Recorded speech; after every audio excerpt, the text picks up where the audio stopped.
For the last week I've been working on my 2300 days prophecy video. I have been trying to reduce the amount of slides in a PowerPoint presentation that I've used in various churches focusing on that prophecy, and I've managed to reduce the presentation to 60 slides. I last night filmed myself going through the presentation, and it took far more than 10 minutes. It was my original plan to make a presentation, to put together a presentation looking at the 2300 days prophecy in under 10 minutes. That's not possible. So what I'm going to do, by the Most High's grace, is make a series of videos focusing on that particular prophecy, a little bit at a time, hopefully explaining each part in a way that is clear and easy to understand. And I hope that that which I present is clear and inspirational, at least. On screen you can see some of the other time prophecies that I'd like to look at: the 1260, the 1290, the 1335. There's a prophecy in Daniel 11, the 360-year prophecy.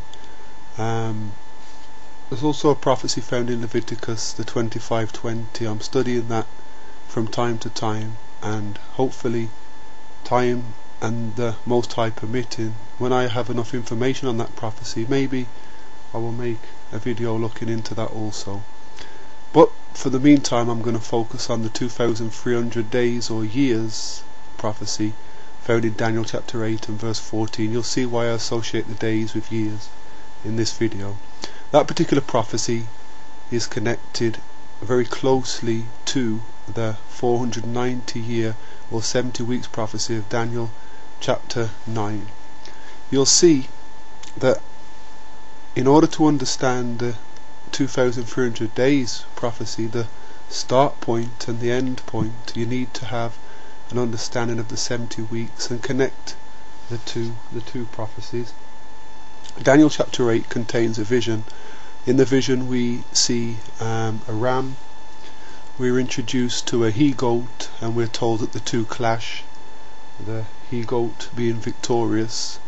Horns are described, and in future videos, by the Most High's grace, I'll look into the different beasts and the horns and what they represent. In the chapter itself, Gabriel gives an explanation. He identifies the ram and the he-goat.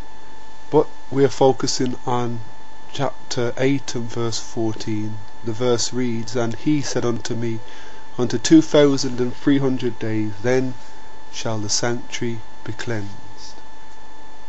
There are three key components in that verse: the 2300 days, the sanctuary, and the cleansing of the sanctuary.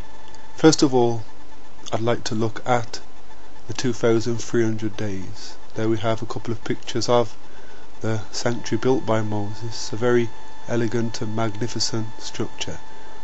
So first of all, we'll look at the 2300 days bit by bit.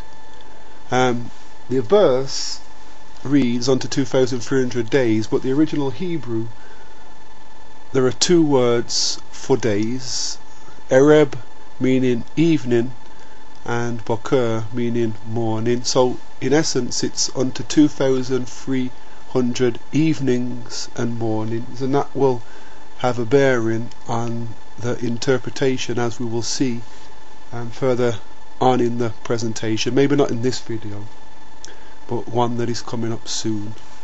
2300 evening and mornings. Remember, the Hebrews measured their days from evening to morning. Now, when dealing with prophetic time, there is a certain principle that must be applied.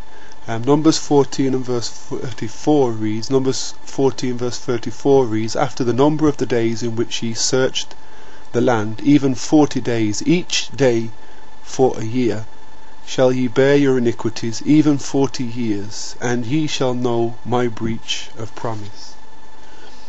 Ezekiel 4 and verse 6 reads, unfortunately the bottom isn't very clear because of the way the projector is projected onto the wall.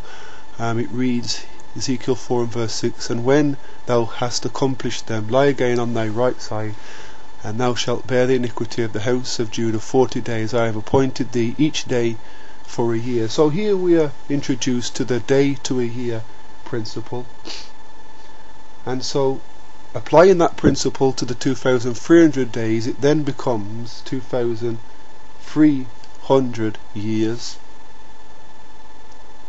a space of 2,300 years. That's the end of this first part of the presentation that I'm doing on the 2,300 days. If you have any questions, please feel free to ask.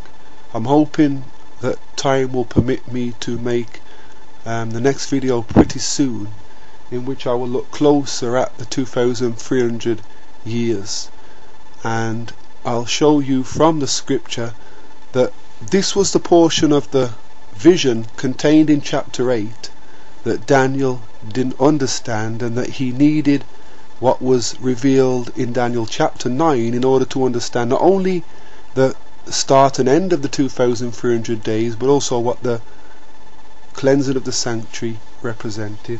So please pray for me as I pray for you, and study the word, for it will change you from a sinner into a saint.